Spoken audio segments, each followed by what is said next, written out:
Assalamualaikum warahmatullahi wabarakatuh.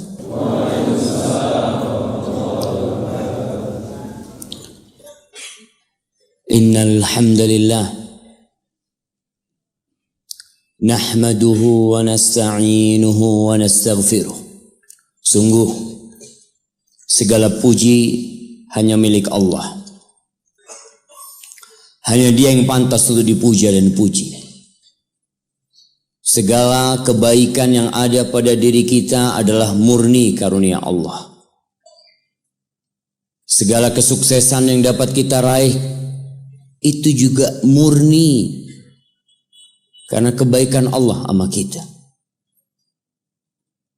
Kita ini berada di kota Batu.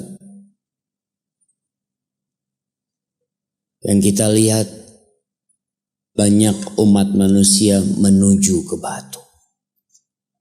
Mereka berbicara Batu itu indah. Pertanyaannya, siapa yang bikin kota Batu? Allah Jalla Jalaluh. Kita tahu tidak sah salat kita. Tidak diterima salat hamba tanpa mengatakan alhamdulillahi rabbil alamin. Hanya Allah yang kita puji. Dan selalu kita memuji Allah. Kepadanya kita minta pertolongan.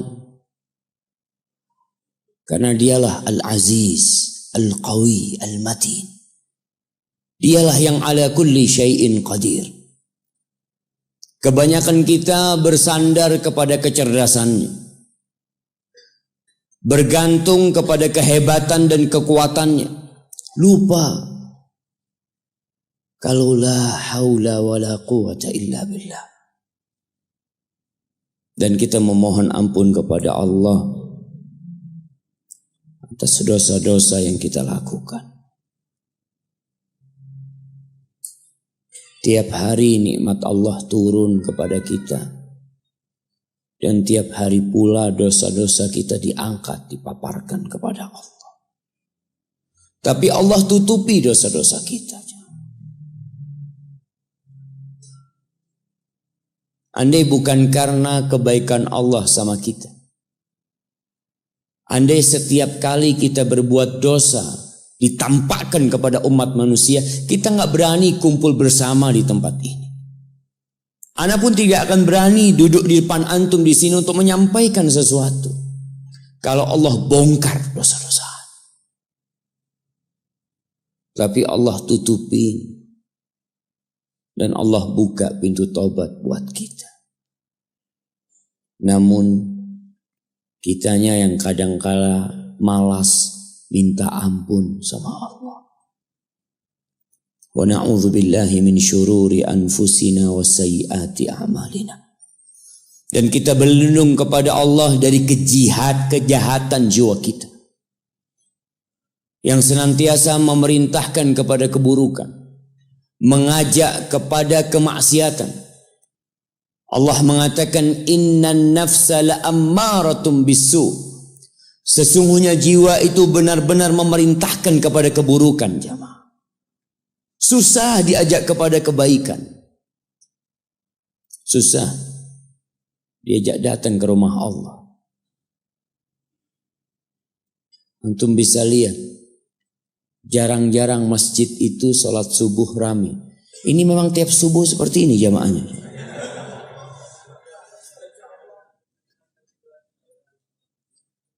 Kalau masjid-masjid itu setiap subuh rame seperti ini, tinggal sedikit lagi.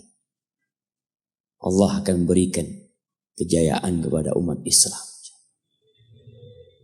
Tapi tidak. Mungkin seperti ini sebulan sekali. Allahu Akbar jamaah. Asqalus salati 'alal munafiqin.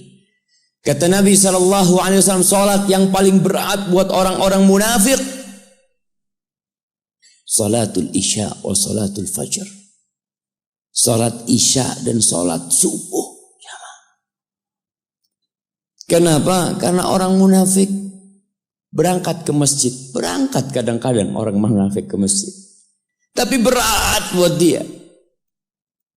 Idza qamu ila salati qamu kusala. Kalau mereka berdiri menuju ke tempat sholat untuk mendirikan sholat, mereka melakukannya dengan penuh kemalasan. Yura'unan nas, mereka riya, hanya pencitraan sholat.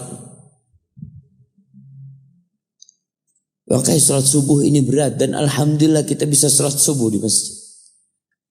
Semoga kita bukan termasuk orang-orang munafiqin. Dan kita berlindung kepada Allah dari dampak buruk amal kita. Apa yang kita kerjakan jamaah. Terkadang kita beranggapan itu baik. Antum akan melihat beberapa hari ke depan umat Islam merayakan tahun baru. Tahun barunya siapa? Tahun baru Masehi. Al-Masih itu dinisbatkan kepada Nabi Isa alaihissalam, yang diklaim anak Tuhan, yang disembah, yang dijadikan sekutu untuk Allah Al-Ahadus Samad. Lalu umat Islam merayakan tahun baru. Memang kata Nabi SAW, la tattabi'unna sanana man kana qablakum. Kalian itu akan mengikuti cara gaya orang-orang sebelum kalian. Kalian akan mengikuti mereka. Hadwal qudzati bil qudza. Shibran bi shibrin wa dhira'an bi dhira'in. Hatta law dakhalu juhra dhabbin la dakhaltum. Kalian itu akan mencontoh mereka, mengikuti mereka. Sama persis, sejengkal-sejengkal yang kalian tiru. Satu dhira', satu dhira'. Hadwal qudza. Qudza itu, antum tahu anak panah itu harus sama persis supaya dia itu enggak menyimpang ketika dilemparkan. Bulunya itu sama persis. Seperti itu kalian akan mengikuti mereka. Manhum ya Rasulullah, siapa yang akan kita ikutin? Al-Yahud wan Nasara, orang-orang Yahudi dan Nasrani. Halaman. Faman, kalau bukan mereka siapa yang akan kalian ikut? Kenapa sih? Kok kita merayakan tahun 2019? Jemaah, kebanyakan manusia kalau antum buka Al-Quran, nanti ana minta antum buka pulang dari sini. Antum cari kalimat aktsaruhum. Kalimat aktsaruhum, kebanyakan mereka. Tidak ada satupun pujian buat kebanyakan manusia. Yang ada celaan buat mereka. Am tahsabu anna aktsarahum yasma'un aw yaqilun. Inhum kal an'am bal hum adallu sabila. Apakah engkau mengira kebanyakan mereka mendengar nasihat-nasihat yang disampaikan? Apakah engkau mengira kebanyakan mereka berakal, digunakan akalnya untuk memahami syariat Allah, agama Allah ini? Kata Allah, inhum kal an'am. Mereka tidak lain kecuali seperti binatang ternak, jamaah. Wallahi kebanyakan manusia itu seperti sapi. Kata siapa? Kata Allah. Seperti kambing, seperti onta. Enggak, afwan. Ana terputus menyampaikan ayatnya. Allah mengatakan, balhum adallu sabila. Mereka lebih parah daripada kambing dan sapi. Lebih tersesat daripada binatang ternak. Kebanyakan manusia. Jangan ikut kebanyakan manusia. Ikutlah yang sedikit. Yang kata Allah, wa qalilun min ibadiyas syakur. Sedikit dari hambaku yang pandai bersyukur. Allah sebutkan aktsaruhum itu 44 kali dalam Al-Quran. Ana lihat ya Allah. Antum lihat. Kita berlindung dari kejahatan jiwa kita dan dampak buruk dari amal-amal yang kita kerjakan. Kalau kita bicara tahun baru, umat Islam tuh punya kalender sendiri. Tapi coba antum tanyakan kepada diri antum. Nih kita berada di Masjid Muhammadiyah. Muhammadiyah itu punya kalender At-Taqwim Al-Hijri. Tapi pertanyaannya dipakai nggak dalam kehidupan kita? Siapa yang jamnya pakai kalender Hijriah? Hampir nggak ada. Karena semua gaji pakai Masehi. Padahal ibadah kita itu semua hubungannya dengan kalender Hijriah. Sebagian sudah tua, sudah umur 40, 50, bahkan 60 tahun. Coba tanyakan, Bapak bisa sebutkan bulan-bulan Islam? Sebagian nggak paham. Apalagi kebanyakan manusia. Maka banggalah antum sebagai muslim. Kita berlindung kepada Allah. Semoga kita diselamatkan dari keburukan-keburukan amalan kita. Man yahdillah fala mudhillalah wa may yudlilhu fala hadiyalah. Barang siapa yang diberi petunjuk oleh Allah, maka tiada satupun yang dapat menyesatkannya. Dan sebaliknya barang siapa yang disesatkan dalam kehidupan ini, walaupun 1000 ustadz didatangkan, 1.000.000 kiai diminta nasihatnya, dia tidak akan berpindah dari kesesatan tersebut. Maka bersyukurlah yang mendapatkan hidayah. Dan terus pinta hidayah Allah dengan mengatakan ihdinas siratal mustaqim. Antum tahu bagaimana putranya Nabi Nuh alaihissalam, bapaknya Nabi, anaknya kafir. Antum lihat bagaimana Nabi Lut alaihissalam, suaminya Nabi, istrinya, na'udzubillah. Antum lihat bagaimana Nabi Ibrahim alaihissalam, Khalilur Rahman, Abul Anbiya, Khalilur Rahman, kekasih Allah, bapaknya para nabi. Bapaknya sendiri Azar, kafir, bahkan pembuat berhala. Wallahi kalau bicara hidayah jamaah, kita harus bersyukur kita dipilih sama Allah mendapatkan hidayah. Pernah Bishr Al-Hafi, Bishr namanya, seorang yang dikenal zuhud dan ahli ibadah. Suatu hari Bishr itu habis salat Isya pulang ke rumahnya. Masuk ke rumahnya, Assalamualaikum. Terus dia di pintu rumahnya diam. Keluarganya bingung. Dia diam di pintu rumahnya jamaah sampai adzan subuh. Dia nggak masuk. Lalu dia ditanya, kenapa engkau tadi malam kok nggak masuk sampai subuh? Jadi, iya, aku ingat sama Allah. Aku ingat dengan Bishr An-Nasrani. Ada Bishr yang Nasrani, ada Bishr yang Yahudi, ada Bishr yang Majusi. Tapi Allah jadikan aku Bishr yang Muslim, kata dia. Apa sih kebaikan aku sehingga Allah pilih aku menjadi Bishr yang Muslim? Gak ada kecuali kebaikan Allah sama kita. Allah memilih kita dapat hidayah ini, Allah jemaah. Maka kita harus bersyukur atas nikmat hidayah. Kita lebih sering bersyukur dengan uang yang kita terima, dengan rumah yang kita beli, dengan mobil yang kita naikin, daripada hidayah yang Allah karuniakan kepada kita. Asyhadu an la ilaha illallah wa asyhadu anna Muhammadan abduhu wa rasuluh. Sallallahu alaihi wa ala alihi wa ashabihi wa man tabi'ahum bi ihsanin ila yaumiddin.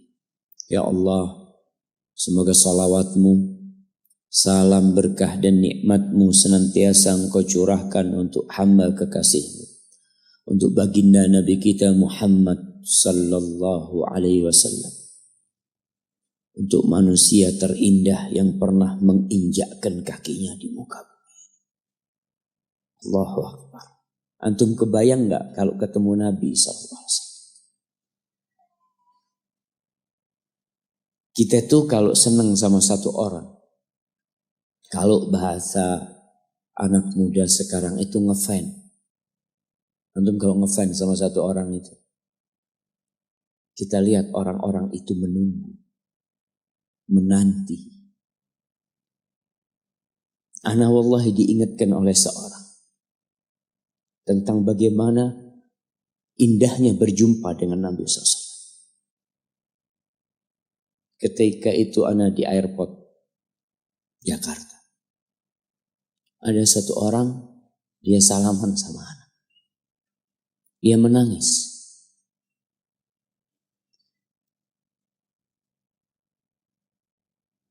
Dia mengatakan, Ustaz, ana sering nonton kajian Ustaz. Ana senang sama Ustaz. Dia mengatakan, ana nangis ini Ustaz.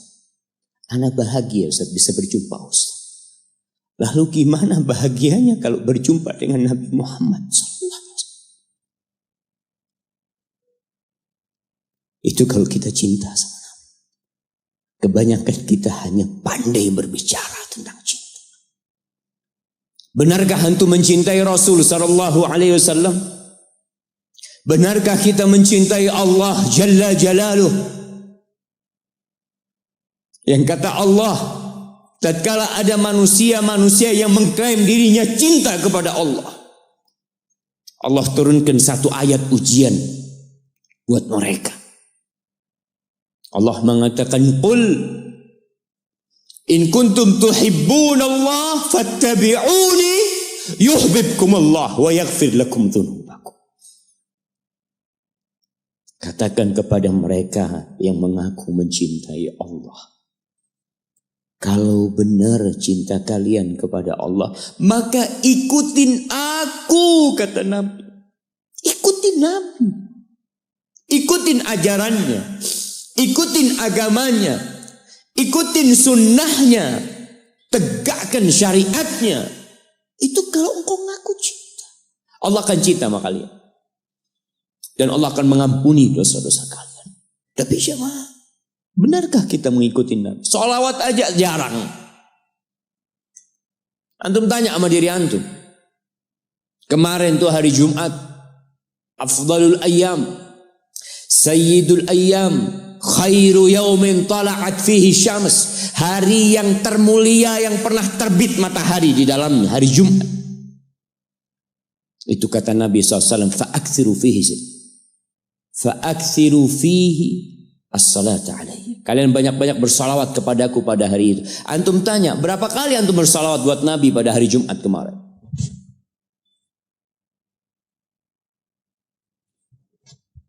Malu kita jemaah yang mengaku followernya Muhammad sallallahu alaihi wasallam, pengikutnya Nabi Muhammad SAW. Ada sebagian yang mengaku umatnya Muhammad sallallahu alaihi wasallam tapi jadi followernya Ronaldo. Antum jadi followernya orang kafir. Orang pelaku kemaksiatan. Yang punya anak-anak hasil zina. Dan antum agungkan orang itu. Enggak, dia orang hebat. Subhanallah. Apa kehebatan dia sehingga antum ikuti? Antum jangan jadi orang-orang yang kata Allah, ya'lamuna zahiran minal hayatid dunya wa hum 'anil akhirati hum ghafilun. Mereka hanya tahu yang zahir dari kehidupan dunia ini dan lalai dari kehidupan akhirat. Itu antum ikuti. Sama antum seperti mereka. Maka jemaah, banyak-banyaklah bersalawat buat Nabi alaihi salatu wassalam. Nabi sih gak butuh sama salawat antum. Kalau seluruh jamaah Masjid At-Taqwa gak bersalawat, itu tidak akan mengurangi kehormatan Nabi SAW. Kalau seluruh umat Islam di muka bumi ini gak ada yang bersalawat, Allah itu sudah salawat buat Nabi. Malaikat-malaikat Allah yang jumlahnya tak terhingga, mereka itu salawat buat Nabi. Nabi SAW pernah mengatakan, Attatis sama wa huqqalaha anta'id. Langit itu merintih jemaah, dan pantas langit itu merintih. Kenapa? Ma min maudi'i arba'i asabi.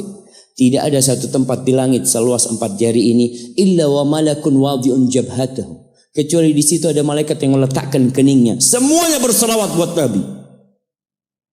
Innallaha wa malaikatahu yusalluna 'alan nabi. Allahu akbar. Sesungguhnya Allah dan para malaikatnya bersolawat buat Nabi. Allah yang menciptakan surga dan neraka. Allah yang rahmatnya meliputi segala sesuatu itu bersolawat buat Nabi. Lalu Allah panggil kita. Allah katakan, ya ayyuhalladzina amanu sallu alaihi wa sallimu taslima. Allah katakan, wahai orang-orang yang beriman. Yang enggak beriman tutup telinganya. Allah hanya panggil yang beriman. Allah hendak memberikan hadiah yang agung buat orang-orang yang beriman. Kalian bersolawatlah dan bersalamlah buat Nabi alaihi salatu wassalam. Allahumma salli wa sallim wazid wa barik wa an'im ala sayyidina wa maulana Muhammadin wa ala alihi wa ashabihi ajma'in. Amma ba'd. Jemaah, hari ini tanggal berapa?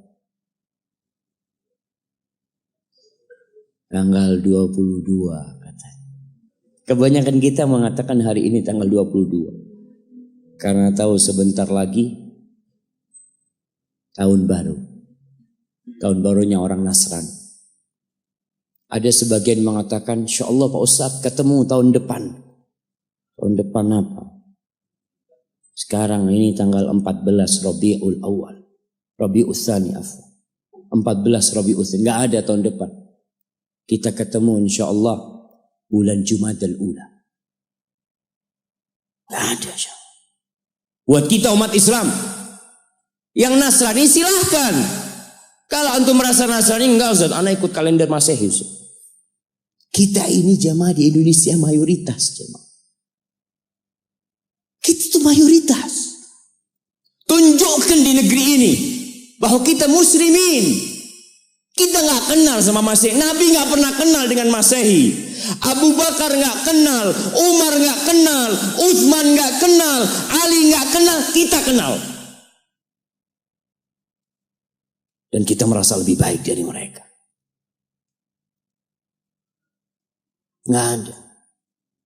Hari ini tanggal 14 Rabiul Tsani, Rabiul Akhir, 1440 Hijriah. Kemarin kita selesai bulan Dzulhijjah. Menghujung tahun umat Islam itu penuh dengan ibadah. Haji di bulan Dzulhijjah. Awal tahun umat Islam itu penuh dengan ibadah. Bulan Muharram. Afdhalus siyam ba'da Ramadan syahrullahil Muharram. Sebaik-baiknya puasa setelah bulan Ramadan adalah bulan Allah, bulan Muharram jamaah. Itu awal tahun umat Islam. Akhirnya haji, awalnya bulan Muharram. Tapi biasa-biasa aja kita menghadapi bulan Muharram jamaah. Allah jamaah. Di tanggal 14, tapi karena kebanyakan umat Islam di Indonesia ini nggak tahu sama tanggal 14 Rabiul Tsani. Kenapa? Salah satu penyebabnya jamaah, gaji kita itu pakai Masehi. Coba gajinya pakai Hijriah. Insya Allah hafal semua umat Islam. Karena yang dia hafal itu dunianya. Bukan karena cinta dengan Hijriah, bukan Ustaz. Kenapa? Ya karena gajinya pakai bulan Islam. Terpaksa ya harus menghafal. Untuk bayar utang Ustaz. Betul jamaah. Maka yang punya perusahaan, punya apa, bikin gajinya pakai Hijriah. Tukangnya insya Allah hafal bulan Hijriah. Gak usah antum suruh. Gak usah disuruh. Insya Allah dia akan menghafal. Tanggal 22 Desember ditentukan oleh Bung Karno menjadi Hari Ibu. Iya. Oleh Bung Karno, oleh siapa? Tanggal 22 ini bukan Hari Ibu sedunia, jemaah. Bukan. Di setiap negara punya Hari Ibu. Ada yang bulan Mei, ada yang macam-macam bulan mereka. Mereka menentukan hari Ibu. Antum baca sejarahnya. Ana wallahu a'lam ya. Kadangkala sejarah itu dibikin. Ada yang mengatakan ditentukan Hari Ibu karena banyak yang protes dengan Hari Kartini. Umat Islam banyak yang protes atau sebagian orang protes karena Ibunda Kartini hanya seorang wanita yang dari mana? Dari Jepara apa dari? Iya, sana aja. Sebatas itu dia. Kenapa kok harus merayakan harinya dia? Hari Ibu nggak ada. Akhirnya dibikinlah oleh Bung Karno Hari Ibu. Allahu a'lam, tapi mungkin berita yang Anda baca salah. Tapi ketahuilah jamaah bahwa umat Islam tidak kenal dengan Hari Ibu. Sekali lagi muslimin, kita nggak kenal dengan Hari Ibu. Kenapa? Karena semua hari kita milik ibu kita. Pantaskah ibu kita? Pantaskah ibu kita yang hamil kita selama 9 bulan melahirkan kita, mempertaruhkan nyawanya, menyusui kita, sehingga tubuh kita semua tidak lain adalah darah dagingnya. Dan antum bisa melihat pusar yang ada di perut antum. Antum kalau mandi antum melihat pusar antum. Dari situ antum pernah minum darah ibu antum selama 9 bulan. Dari sana. Pantaskah orang yang berkorban segala-galanya buat kita dapat 1 hari dari kehidupan kita? Hanya sehari. Hanya sebuah hadiah. Hanya ucapan terima kasih sekali dalam setahun. Dalam 354 hari. Dalam setahun berapa hari jemaah? Dalam setahun berapa hari? 354 atau 355. Itu umat Islam. Kalender Hijriah. Tapi kalau antum pakai kalender Masehi 360, 65. Kita umat Islam. Apakah pantas ibu kita hanya dapat 1 hari? Kata Nabi SAW, "Raghima anfuh, thumma raghima anfuh, thumma raghima anfuh, qila man ya Rasulullah." Celaka tuh orang, sengsara itu orang, penuh dengan debu hidungnya itu orang. Qila, siapa ya Rasulullah SAW? Siapa orang itu? Man adraka walidayhi au ahadahuma thumma lam yadkhulil jannah. Orang yang hidup bersama orang tuanya, satu atau kedua-duanya. Ya hidup mendapatin 1 atau 2 orang tuanya masih hidup. Celaka orang ini kalau ternyata nggak bisa masuk surga dia jemaah. Jemaah, pintu surga yang paling indah kata Nabi SAW itu orang tua kita, bapak ibu kita. Dan dia dekat sama kita. Dialah yang melahirkan kita. Dialah yang punya jasa besar sama kita. Kalau kepada mereka antum nggak bisa masuk surga lewat keduanya, antum mau lewat pintu yang mana masuk surga? Ustaz, ana mau masuk lewat pintu sodakoh. Bisa jadi sodakoh antum hanya pencitraan dari antum. Karena sama orang tua antum gak baik. Antum berbuat baik sama umat manusia. Antum bangun masjid. Antum bantu anak yatim. Sama orang tua sendiri gak baik. Berarti antum riak selama ini berbuat. Wallahi jamaah. Kita perlu lihat. Awsatu abwabil jannah. Pernah ada seorang yang bertanya kepada Abu Darda. Dia mengatakan, ya Abu Darda, ibuku nyuruh aku menceraikan istriku. Kata Abu Darda, sami'tu Rasulullah sallallahu alaihi wasallam yaqul. Aku mendengar Rasulullah SAW bersabda, al-walid awsatu abwabil jannah. Orang tua itu pintu surga yang paling indah. Fa in syi'ta fa'adi dzalikal bab aw ihfazhu.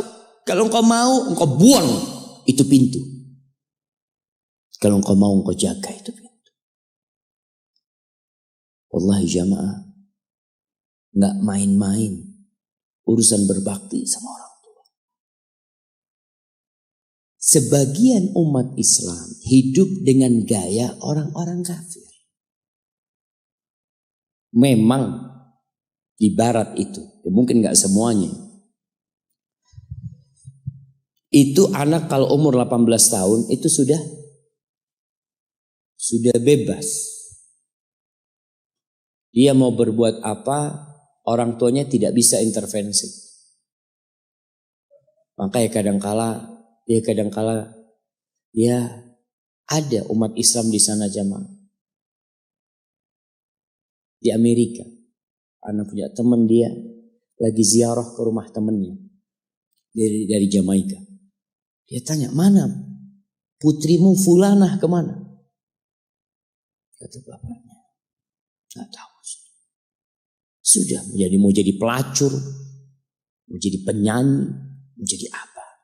Orang tua sudah tidak bisa intervensi. Itu dalam kehidupan mereka. Dan mereka juga anak-anak tidak ada kewajiban untuk memberikan nafkah kepada orang tuanya. Dalam budaya mereka selesai sudah. Sehingga banyak di sana panti jompo.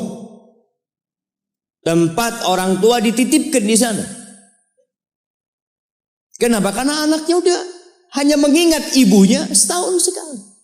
Mengingat, nggak ada hari bapak, ada hari bapak jamaah. Ada. Belum. Ada hari bapak. Di Indonesia ada. Tanggal berapa? Anak kok nggak pernah dapat hari bapak ya? Jamaah, kunu du'atan wa antum saumitun. Pesan salah satu ulama mengatakan, jadilah kalian penyeru kepada Islam.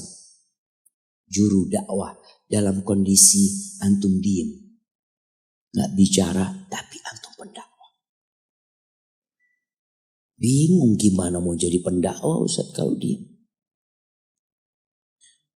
Dikatakan bil akhlak. Dengan akhlak kalian. Ada seorang suami istri bawa ibunya. Kalau nggak salah, dari Timur Tengah sana dibawa ke Amerika. Berobat ibunya. Itu yang perempuan itu, istrinya, itu nangis terus jagain ibunya di ruang ICU. Dia nunggu di luar. Dia tungguin ibunya, suaminya kadang-kala keluar. Perawatnya itu heran ngelihat dia ini penampilannya gak seperti biasanya di Amerika. Maka perawatnya penasaran tanya, anti kok nangis terus, kata dia. Siapa yang sakit ini? Kata perempuan itu, mertua anak, kata dia. Mertua. Anti begitu pedulinya sama mertua anti, kata dia. Ana sama ibu ana sendiri gak tahu kemana ibu ana. Ana hanya ingat sekali dalam setahun ana kirim hadiah buat ibu ana, kata dia. Lalu perempuan ini mengatakan, ana muslimah, kata aku seorang muslim. Apa itu Islam, kata dia. Diceritakan tentang Islam sama dia. Akhirnya wanita ini tertarik untuk masuk Islam.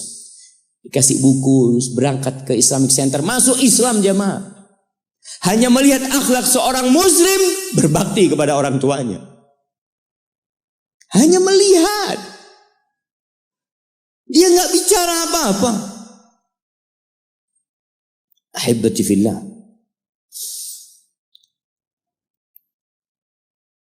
Di surat Al-Ahqaf ayat 15. Surat Al-Ahqaf ayat 15. Nanti dibaca.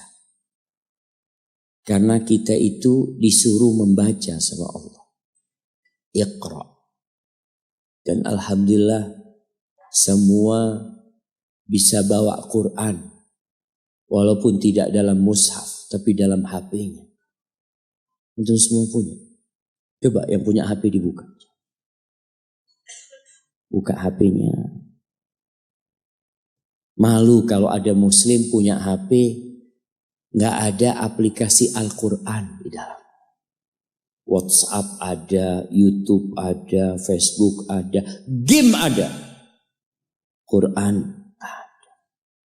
Quran terjemahan. Di mana Pak Ustaz download Quran terjemahan? Subhanallah. Seharusnya pertama antum beli HP yang di-download adalah Al-Quran. Allah mengatakan wa wassaynal insana biwalidayhi ihsana. Kata Allah, kami mewasiatkan kepada manusia, memerintahkan kepada manusia agar berbuat baik kepada kedua orang tuanya. Jadi yang nyuruh antum berbuat baik itu bukan paman antum, bukan ustadz, tapi Allah.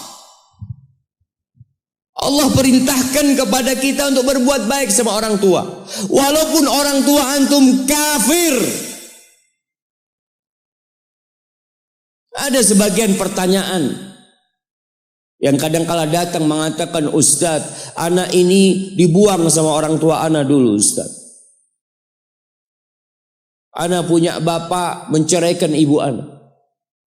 Ibu anak akhirnya bekerja, bapak anak bekerja, anak dititipkan ke kakek dan nenek. Sekarang ketika anak sukses, bapak ibu anak ingin anak berbakti sama dia. Subhanallah, yang nyuruh antum berbakti bukan bapak ibu antum, tapi yang menciptakan antum yang nyuruh antum berbakti. Cukup tubuh antum itu berasal dari darah orang tua antum. Lalu antum berpikir gak mau berbakti sama orang tua. Yang orang tuanya jahat sama dia, merasa dizalimin sama orang tua. Orang tua anak pilih kasih Ustaz. Orang tua anak seperti ini, seperti itu. Iya, seburuk apapun orang tuamu, tetap itu orang tuamu. Dan Allah nyuruh kamu berbuat baik sama orang tua. Wallahi jamaah, ada seorang syekh cerita dalam salah satu ceramahnya, cerita tentang seorang dokter perempuan di sana, di Arab sana.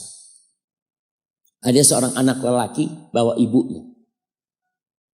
Bawa ibunya masuk ke dokter ini, subhanallah. Ibunya ini gila. Anak-anak muda ini, belum nikah. Dia bawa ibunya. Nanti ibunya tersenyum sendiri, ketawa sendiri. Masuk ke ruang dokter itu, mejanya dokter diputerin sama ibunya. Anaknya minta maaf, ya dok, kata dia. Sekali-kali nanti ngeliat di televisi dokter itu, ada gambarnya Ka'bah. Ibunya ngomong, nak kau, bukan nak ngomong, kamu bohong Mat. Mat kau bohong sama ibu, katanya mau dibawa umroh ibu, kata dia. Nanti diludahin anaknya, digigit anaknya. Nanti kerudungnya ibunya terbuka, dipasangin lagi.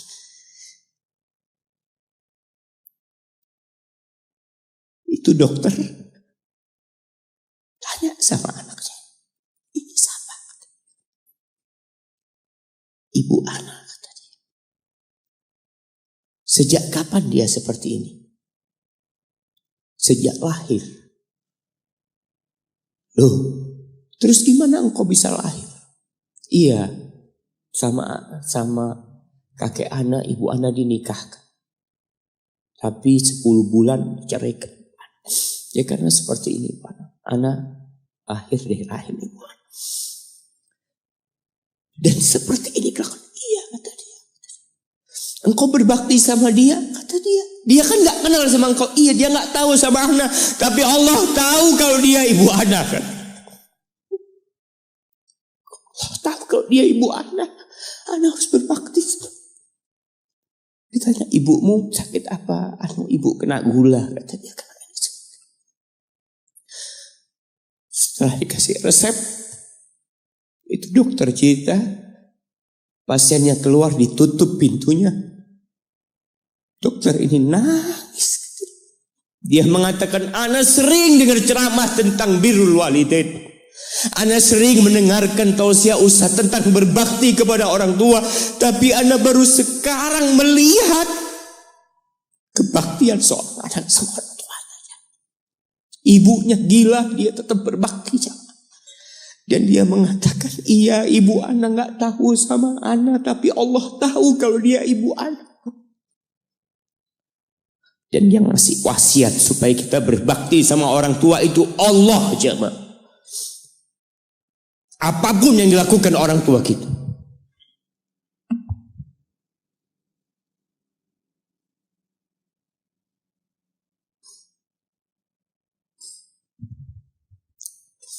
Apalagi ibu. Allah katakan, hamalathu ummuhu kurha wa wada'athu kurha. Ibu kita, hamil kita itu dalam kondisi yang sulit.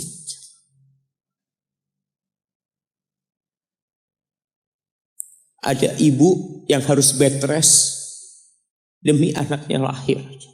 Demi kita lahir, ibu kita itu bed rest. Capek dikit keluar darah. Ada yang harus hamil kita dalam kondisi dia ditinggal sama suaminya. Dia harus cari nafkah sendiri. Ada yang harus muntah-muntah demi kita. Allah. Lalu kita berdiri buat ibu kita.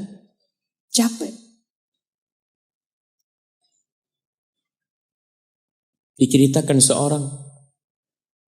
Ya kita semua tahu ceritanya. Tentang 3 orang yang masuk ke dalam gua. Kemudian gua itu tertutup dengan batu yang menggelinding. Lalu mereka bertawasul dengan amal soleh mereka. Salah satunya yang mengatakan, ya Rabbi, Allahumma, ya Allah, aku punya 2 orang tua. Aku punya 2 orang tua. Yang aku senantiasa memberikan susu kepada keduanya sebelum keluarga yang lain minum susu. Dia sudah menikah, dia punya istri, punya anak. Pada suatu hari, ya Allah, aku kejauhan cari rumput. Sehingga aku balik dalam kondisi orang tua sudah tidur. Maka aku peraskan susu buat keduanya, ya Allah. Allah tahu, tapi dia mau cerita sama Allah. Dia ingin tawasul dengan amal soleh dia. Lalu aku taruh di wadah. Aku datang ke bapak ibuku, mereka tidur. Maka aku berdiri di hadapan kedua. Jamaah, bukankah bisa dia taruh di sebelah meja ibunya susu itu? Dia ambilkan meja, taruh di sana, dia bisa tidur. Dia sudah berbakti sama orang tuanya dengan seperti itu. Tapi anak ini tidak. Aku berdiri, ya Allah, aku gak ingin membangunkan keduanya. Dan aku terus berdiri, aku pegang itu susunya. Sampai mau subuh bangun, aku serahkan kepada kedua. Anak-anaknya nangis minta susu. Kata dia, lah, sampai bapak ibu aku minum.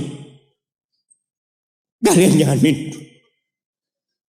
Kita kadang-kala sudah menikah lebih peduli sama istri kita. Lebih peduli sama anak-anak kita. Nggak ada hadis yang mengatakan anak itu pintu surga, jemaah. Yang ada itu orang tua pintu surga. Kita peduli sama anak-anak kita. Beli oleh-oleh buat istrinya. Ditelepon istrinya mau apa, kepingin apa. Pernahkah engkau telepon ibumu? Tanya, Umi kepingin apa, Umi?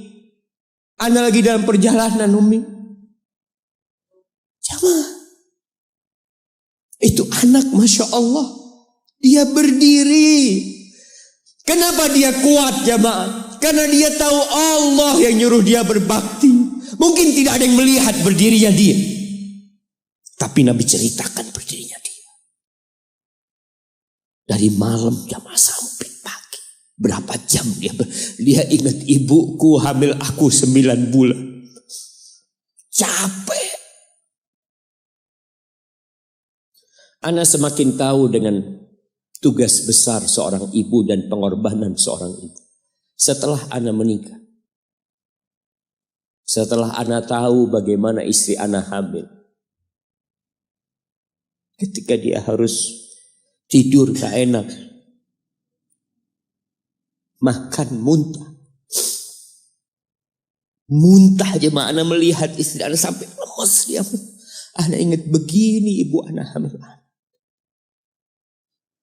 Lalu kita lupa jemaah.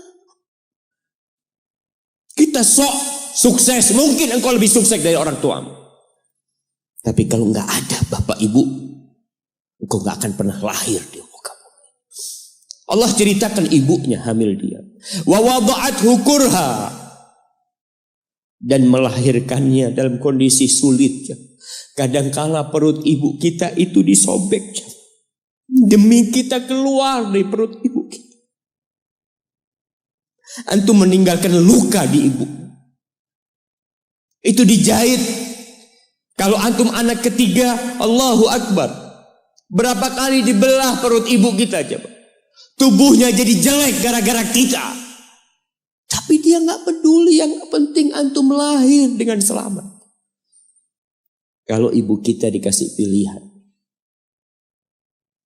Ini gak bisa diselamatkan dua-dua. Salah satunya akan meninggal dulu. Kira-kira apa kata ibu antum? Iya, gak apa-apa dok, selamatkan bayinya dok. Gak apa-apa dok, biar dia lahir dok. Subhanallah. Berapa banyak ibu yang meninggal dunia ketika dia melahirkan anak. Wa hamluhu wa fisaluhu 30 syahra. Hamilnya dan menyusuinya itu 30 bulan. Artinya bukan ketika antum lahir selesai lelahnya ibu kita. Memang ketika antum lahir dengan selamat, Allahu Akbar. Ibu itu lupa dengan rasa sakit dia 9 bulan. Ibu itu lupa dengan jeritan dia mengeluarkan kita ketika kesakitan. Itu lupa. Dia tersenyum, dia bawa anaknya, ditaruh di dadanya. Allahu Akbar. Kalaupun ada air mata yang menetes, itu air mata kebahagiaan orang tua dengan hadirnya kita di muka bumi ini. Lalu kita bisa berjalan. Kita gak bisa apa-apa lahirnya. Allah rekam kebaikan ibu kita. Kita disusui sama ibu kita. Berapa bulan? 2 tahun. 24 bulan disusui. Mungkin ada yang kurang, mungkin ada yang lebih. Tapi yang jelas kondisi kita tidak bisa berbuat apa-apa. Kita hanya bisa menangis jemaah. Antum lapar menangis, buang kotoran menangis. Siapa yang datang membersihkan kotoran antum? Ibu antum. Yang gendong antum siapa? Ibu antum. Dia susui. Subhanallah, sampai anaknya agak besar sedikit, diajari bicara sama ibunya, diajak ngomong sama ibunya, diajarin berdiri sama ibunya, diajarin berjalan sama orang tuanya. Allahu Akbar. Kemudian ketika antum sukses, antum berangkat ke luar negeri, antum berangkat ke luar kota, meninggalkan kedua orang tua antum, boleh, asalkan dengan ridho orang tua antum. Kalau ibu antum telepon, antum di Batu sini, kuliah, sampai sukses jadi pengusaha di sini. Ibu antum di kampung telepon, nah ibu ingin engkau balik ke kampung. Jangan pernah mengatakan, bu anak kerjanya di sini ibu. Saya ditugaskan di sini, tinggalkan semua pekerjaanmu, pulang ke rumah. Ustaz, gimana dengan istri dan anak-anak anak? Yang ngasih makan istri sama anak-anak antum itu Allah Jalla Jalla. Bawa pulang ke kampung, hidup sama ibu antum. Jamaah, ada seorang sahabat yang izin untuk berjihad, izin untuk mendapatkan surga yang paling tinggi, izin untuk bisa memberikan syafaat kepada 70 dari keluarganya. Kalau dia mati syahid, dia datang kepada Nabi SAW, ditanya, bapak ibumu hidup? Iya, kata dia. Pulang engkau ke sana. Fazammal jannah, di sana ada surga. Ilzam rijlayya, engkau tetap di kaki ibu. Ini mau jihad, bukan mau cari fulus, jemaah. Bukan mau cari kenikmatan dunia, dia mau cari surga. Tapi pintu surga yang paling baik orang tua dapat jauh-jauh.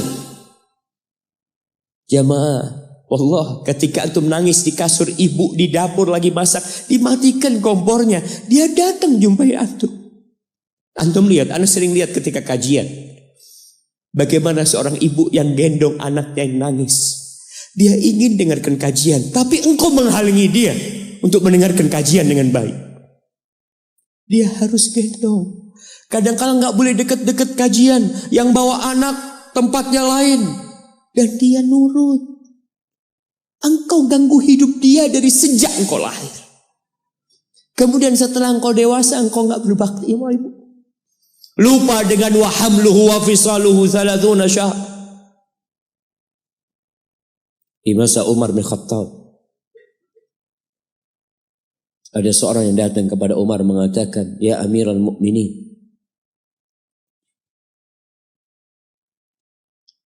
aku ini jadi kendaraan buat ibu. Aku ini yang membersihkan kotoran ibu.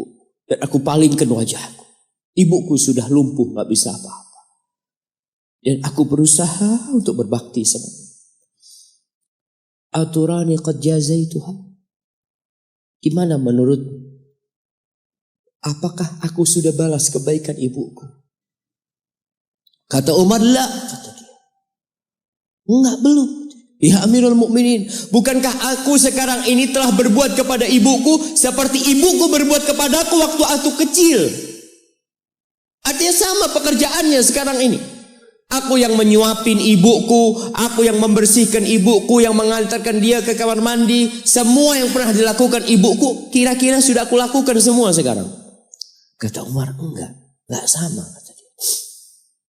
Ibumu waktu merawatmu ketika engkau kecil, ibumu berharap engkau bisa hidup. Sedangkan engkau sekarang merawat ibumu ketika sudah tua sakit-sakitan, engkau berharap ibumu mati. Allah, iya, kita kadang-kadang merasa lelah merawat ibu yang sudah tua. Merasa kadang-kadang, ya Allah, kalau ibu ini meninggal insya Allah lebih baik. Antum mau istirahat. Allah, iya. Belum. Suatu hari tatkala Abdullah bin Umar tawaf, ada seorang yang menggendong ibunya. Sambil dia bersenandung mengatakan, inni anal ba'iru hal mudhallalu in udhirat rikabuha lam udhar. Aku ini adalah tunggangan ibuku yang taat dan patuh. Kalau tunggangan-tunggangan lain itu dikagetin, kaget. Aku tidak pernah membuat ibuku kaget di atas punggungku. Lalu bertemu dengan Abdullah bin Umar bin Khattab. Ia bertanya, kira-kira aku sudah balas enggak kebaikan ibuku? Aku ini bawa ibuku dari Yaman. Dari Yaman. Mungkin 2000 kilometer. Dia gendong ibu. Sampai melaksanakan ibadah haji semua dia di punggung, ibunya di punggungnya. Dia tanya, aku sudah balas enggak kebaikan ibuku? Apa kata Abdullah bin Umar bin Khattab? Wala bitalqatin min talaqat. Rasa sakit ibumu ketika dia mengeluarkanmu, yang ibu itu kesakitan, satu rasa sakitnya belum engkau balas. Bagaimana dengan kebaikan dia yang lainnya? tapi engkau telah berbuat baik kepada ibu. Maka kita nggak boleh merasa sudah berbuat baik sama ibu kita. Apalagi merasa sudah balas budi. Na'udzubillah min dzalik. Lalu Allah ceritakan kondisi manusia. Tetap kita masih di surat Al-Ahqaf ayat 15. Allah mengatakan hatta idza balagha ashuddahu wa balagha arba'ina sana. Sampai ketika manusia ini mencapai masa mudanya, masa kuatnya, sampai umur 40 tahun, orang ini berkata, qala rabbi auzi'ni an ashkura ni'mataka allati an'amta alayya wa ala walidayya wa an a'mala salihan tardah wa aslih li fi dhurriyyati inni tubtu ilaika wa inni minal muslimin. Ini doa yang dianjurkan dibaca kalau orang umurnya 40 tahun. Kebanyakan kita 40 tahun juga nggak baca doa. Kenapa? Kita kurang peduli dengan ajaran agama kita.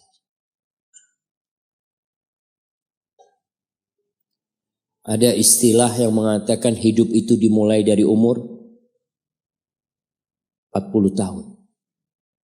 Iya, para nabi itu diutus ketika umur 40 tahun. Tapi 40 tahun pakai hitungan hijriyah. Antum kebanyakan kelewatan. Kalaupun antum baca biasanya pakai kalender Masehi. Apa yang dibaca ketika umur 40 tahun? Biasanya orang umur 40 tahun ini sudah mapan hidupnya.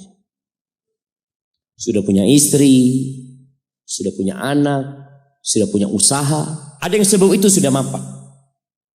Tapi kebanyakan 40 tahun itu ya rata-rata lah. Mereka udah mapan hidup. Orang ini berdoa mengatakan, Rabbi, wahai Rabbku. Jamaah, kebanyakan doa para nabi dalam Al-Quranul Karim itu memakai nama Allah Ar-Rabb, Rabbana, Rabbi. Para ulama menjelaskan karena kalimat Rabb ini menunjukkan kalau antum itu milik Allah. Rabbi, engkau yang memiliki aku ya Allah. Engkau yang memiliki segala-galanya. Auzi'ni an ashkura ni'mataka allati an'amta alayya. Bantulah hamba ya Allah untuk mensyukuri nikmat yang kau berikan kepada hamba wa ala walidayya, dan kepada kedua orang tua hamba. Ingat dia sama orang tuanya. Ingat. Kebanyakan orang lupa nih, dalam Islam umur 40 tahun harus lebih ingat sama orang tua. Jamaah, kalau antum jenderal bintang 4,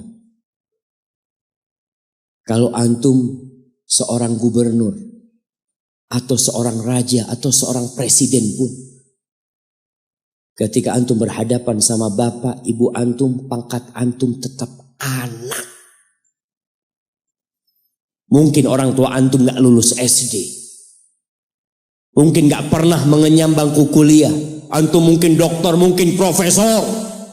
Orang yang dihormatin orang, jangan minta penghormatan dari bapak dan ibumu. Engkau yang harus menghormatin keduanya. Maka diingatkan orang umur 40 tahun, ingat sama orang tuanya. Antum lihat, di mana antum campakkan orang tua antum. Di mana antum tinggalkan orang tua antum. Ridallah fi ridal walidain. Keridhaan Allah bergantung kepada keridhaan orang tua kita. Wa sukhtullah fi sukhtil walidain.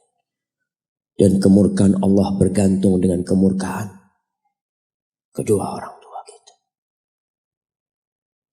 Wa an a'mala salihan tardah. Bantulah hamba untuk beramal soleh yang kau ridhain. Wa aslih li fi dzurriyyati. Dan perbaiki aku di anak keturunanku ya Allah. Jamaah, balasan untuk orang yang berbakti kepada orang tuanya kontan Allah bayar di dunia sebelum di akhirat. Balasan buat orang yang durhaka sama orang tuanya kontan nih, dibayar di dunia sebelum di akhirat. Ma min dzambin ahaqqu an yu'ajjilallahu lahul uquba fid dunya ma'a ma yudakhiru lahu fil akhirah minal baghi wa qati'atir rahim wa fi riwayah wal uquq. Tidak ada dosa yang lebih pantas untuk dibalas di dunia sebelum di akhirat nanti daripada kezaliman dan kedurhakaan kepada orang tua. Jadi kalau bicara berbakti sama orang tua, itu bukan kita ngasih tahu sama anak kita, nah kamu harus berbakti sama orang tua, nah kamu harus seperti ini pada orang tua. Nggak perlu. Anak-anak itu perlu contoh dari bapak dan ibu. Berikan contoh, dia akan berbakti. Ingat seorang anak yang dia tinggal sama bapaknya. Bapaknya tinggal sama dia. Bahasanya bapaknya tinggal sama dia. Berarti bapaknya ikut dia. Bukan dia yang ikut bapaknya. Sudah tua bapak. Istrinya kurang suka sama bapak. Ya udah tua ngerepotin. Akhirnya istrinya usul. Gimana kalau bapak ditaruh di atap? Jadi rumah itu ada atap, ada kamar biasanya di sana di Arab sana. Akhirnya si suami nurutin istri. Mengatakan, ayah keberatan enggak kalau tinggal di atas? Oh enggak apa-apa nak, yang penting kau seneng nak. Bayangkan. Wallahi orang tua kita itu. Yang penting anaknya bahagia. Akhirnya dipindah ke atas. Tiap hari bapaknya ini dikirimin pakai piring dari plastik. Plastik apa seng nggak lupa.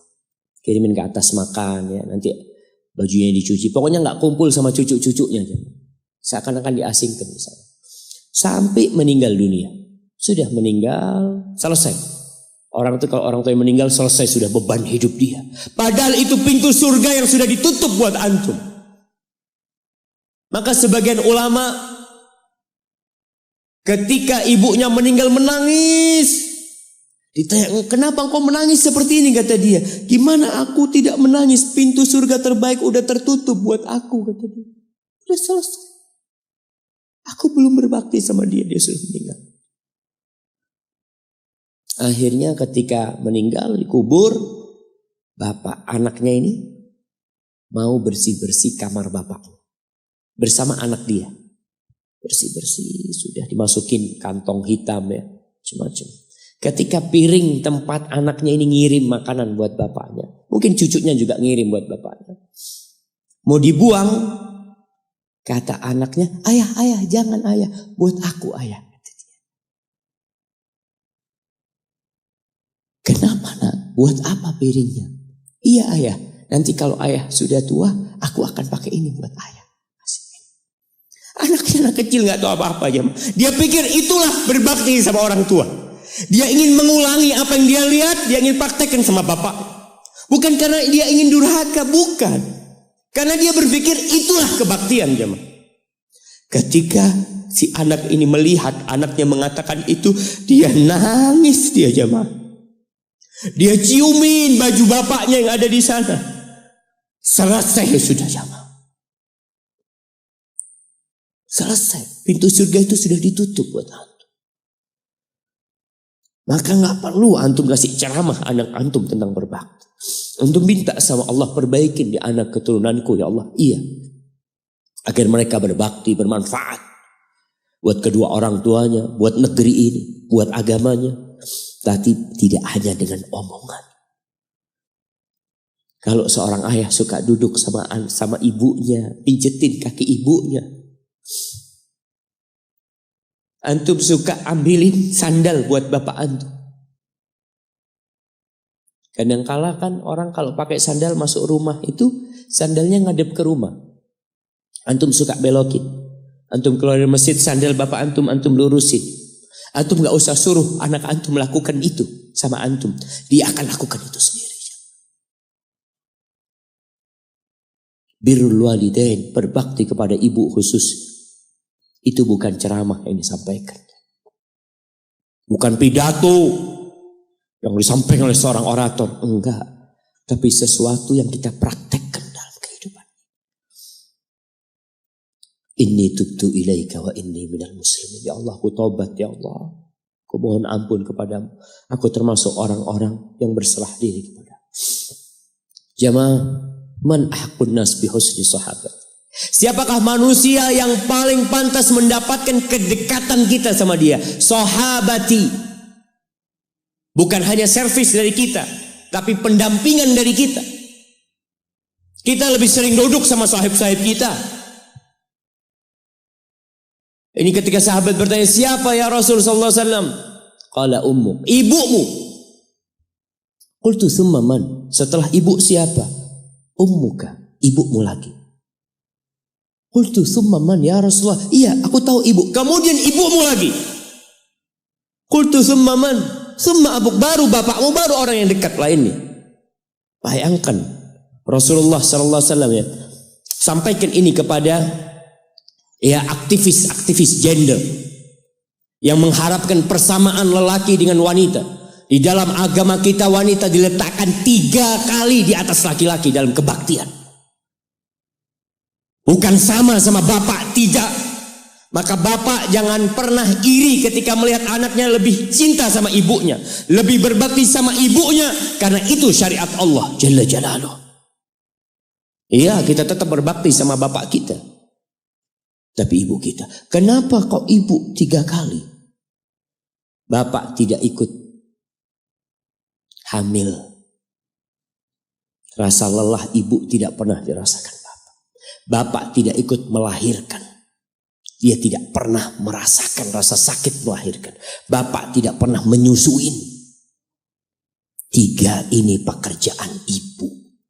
Sehingga ibu dikasih tempat yang lebih tinggi. Bihusni sahabati. Dengan pendampingan kita, dengan kebaikan kita, ibu kita. Maka berusaha jamaah untuk sering-sering kumpul sama ibunya. Tadi kalau antum keluar kota, Masya Allah jamaah, Anda bertemu dengan seorang lelaki yang sudah tua dia. Hampir 60-an. Ketemu di pesawat dari Jember ke Surabaya. Dia datang, dia cium tangan anak ngomong, afwan kata dia. Anak yang lebih pantas cium tangan antum, anak ngomong. Dia cerita, Ustaz. Anak itu sering dengar ceramah Ustaz, tapi nggak peduli. Sampai suatu hari, anak dapat kiriman video tentang berbakti sama ibu. Anak punya ibu sudah 70 tahun, Ustaz. Ada di Jember. Anak kejar di Jakarta. Anak ingin ibu ke Jakarta, ibu nggak tahan, ibu minta di Jember. Anda minta ridhonya, ibu ridho, anak tetap kerja di Jakarta. Anak dulu pulang Ustaz, ya kalau ada acara, ada yang menikah, Idul Fitri itu dah pulang. Tapi sekarang sejak anak mendengar ceramah Ustaz tentang berbakti sama ibu, anak sebulan 3 kali pulang ke Jember. Ustaz. Duit bisa dicari, tapi ibu kalau mati, antum akan menyesal. Antum gak bakal ketemu lagi. Akan datang satu saat antum hanya ingin melihat wajah ibu antum. Gak ada lagi. 3 kali dia jamaah. Jangan takut duit antum habis untuk berbakti sama ibu. Jangan berpikir kalau uang untuk beli tiket terus Ustaz habis. Ya Allah, antum gak percaya sama Allah. Rasul SAW mengatakan, man ahabba ayyubsata lahu fi rizqih wa yunsa' lahu fi athari falyasil rahimah.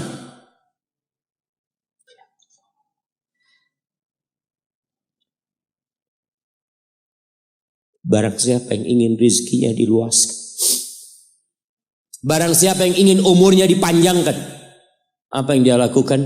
Sambung rahimnya. Sambung rahim. Rahim kita sendiri, ibu kita. Kita dari sana keluar. Itu yang paling berhak mendapatkan kebaktian kita. Antum jangan takut kehabisan waktu. Ketika antum berbakti sama orang tua, Allah berkahin waktu antum. Jangan takut duit antum habis, Allah lipat gandakan apa yang antum keluarkan. Tapi kadang-kala kita nggak yakin. Kita Kita berpikir hitung-hitungan, aduh anak kalau ngasih orang tua berangkat pulang berapa, kalau dihitung aduh nggak masuk Ustaz hitungannya. Antum biarkan malaikat yang itu. Kiraman katibin ya'lamuna ma taf'alun. Allah tuh punya malaikat mulia yang tugasnya mencatat. Dia tahu dengan apa yang antum kerjakan. Biarkan mereka yang mencatat. Biarkan mereka yang menghitung. Wallahi jamaah, kita tuh disuruh dekat sama orang tua kita. Apalagi kalau orang tua kita minta. Kalau enggak, ya mungkin dia ridho jauh. Tapi jangan dipikir dia suka antum jauh dari dia. Maka sebagai bentuk kebaktian anak, tetaplah antum dekat sama orang tua. Yang terakhir, di surah Luqman, ketika Allah mewasiatkan agar kita berbakti sama orang tua kita. Lalu Allah mengatakan, wa in jahadaka ala an tusyrika bi ma laysa laka bihi ilm fala tuti'huma. Kalau kedua orang tuamu memaksamu untuk melakukan kesyirikan, melakukan kekufuran, jangan taat kepada keduanya. Fala tuti'huma, jangan taat, jangan patuh. Tapi setelah itu Allah mengatakan, wa sahibhuma fid dunya ma'rufa. Sahibhuma, jadikan orang tua antum sahib antum. Temanin dia, jangan ditinggal. Kebanyakan di antara kita berkata, Ustaz, abah ana belum dapat hidayah, ibu ana belum dapat hidayah. Pertanyaannya, antum hidup di mana? Ibu antum hidup di mana? Ana hidup di Jakarta, ibu ana hidup di kampung, orang tua ana hidup di kampung. Antum setahun kali pulang. Kata Allah, sahibhuma fid dunya ma'rufa. Ini yang kafir. Temanin keduanya dalam kondisi penuh dengan kebaikan. Haibati fillah, sekali lagi Anda sampaikan bahwasanya kebaktian kepada orang tua itu memiliki kedudukan yang tinggi setelah bertauhid kepada Allah. Wa qadha rabbuka alla ta'budu illa iyyah wa bil walidain ihsana imma yablughanna 'indaka al-kibara ahaduhuma aw kilahuma fala taqul lahumā uffin wa la tanharhuma wa qul lahumā qawlan karīma. Antum baca nanti surat Al-Isra ayat 23. Antum baca, jangan cuma dengar, baca. Baca tafsirnya supaya antum tahu bagaimana Allah menyuruh kita untuk berbakti kepada orang tua kita dan apa yang Allah inginkan. Hadza wallahu a'lam bissawab. Itu yang bisa Anda sampaikan pada kesempatan kali ini. Apabila itu benar, itu dari Allah Jalla Jalaluh. Kalau ada yang salah dan kurang berkenan, itu dari diri Anda pribadi, Allah dan Rasul yang terbebaskan dari kesalahan. Baik, kita masuk ke sesi tanya jawab. Ini pertanyaan Ustaz.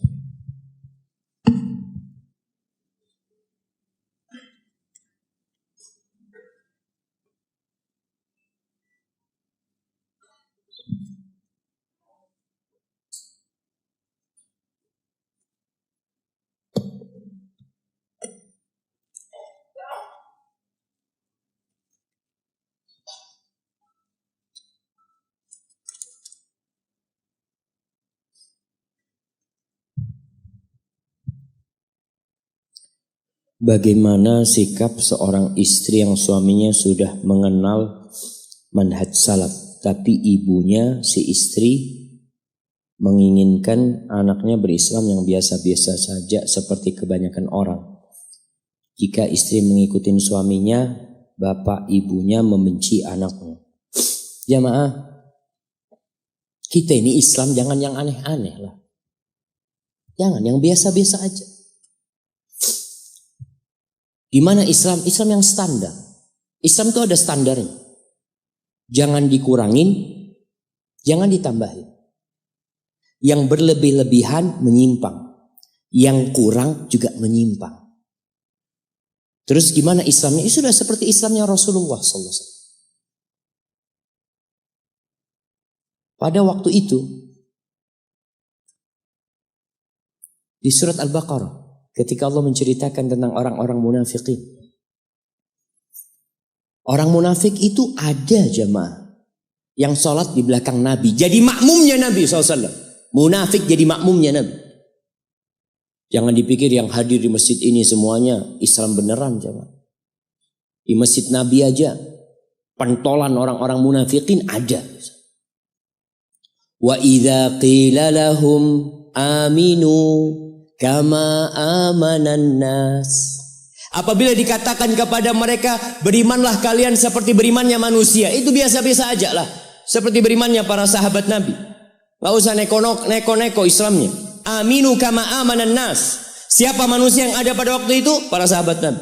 Apa kata orang-orang munafikin? Qalu anu'minu kama amanas sufaha. Apakah kita mau beriman seperti berimannya orang-orang tolol?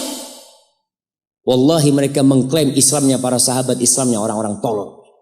Orang-orang goblok. Anu'minu kama amanas sufaha. Safih ini bukan jahil lagi jemaah. Sudah di atasnya jahil. Ala innahum humus sufaha walakin la ya'lamun. Kebanyakan mereka itulah orang-orang bodoh. Orang-orang goblok kata Allah. Allah yang mengatakan. Tapi gak tahu, gak sadar mereka. Jadi anti Islamnya yang biasa-biasa aja. Yang standar. Standarnya qala Allah, qala Rasul yang diamalkan sama sahabat Nabi. Selesai. Jangan ditambahin, jangan dikurangi. Bagaimana sekarang menyikapin orang tua? Bagi para orang tua yang telah menikahkan putrinya, jangan intervensi di rumah tangga putrinya. Ketika orang tua menikahkan putrinya, dia jabat tangan menantunya, calon menantunya. Lalu dia bersyahadat, lalu dia bertahmid memuji Allah, lalu mengatakan, ya fulan ibn fulan, uzawwijuka ala ma amarallahu bihi min imsakin bima'rufin au tasrihim bi ihsan. Ya fulan bin fulan zawwajtuka wa ankahtuka binti fulana bimahar 100,000 rupiah halan. Ketika orang tua mengatakan itu, lalu menantunya menyambut qabil tu, selesai sudah. Ada peralihan tanggung jawab. Engkau serahkan putrimu kepada dia. Surga dan neraka itu perempuan di suaminya sekarang. Rasulullah SAW mengatakan kepada seorang sahabat wanita ketika datang ke rumahnya, lalu ditanya, adzatu zaujin anti? Apakah kamu punya suami? Iya ya Rasulullah SAW. Gimana sikapmu kepada suamimu? La aluhu illa ma'ajiz. Aku tidak pernah tidak melayani dia kecuali yang aku tidak mampu.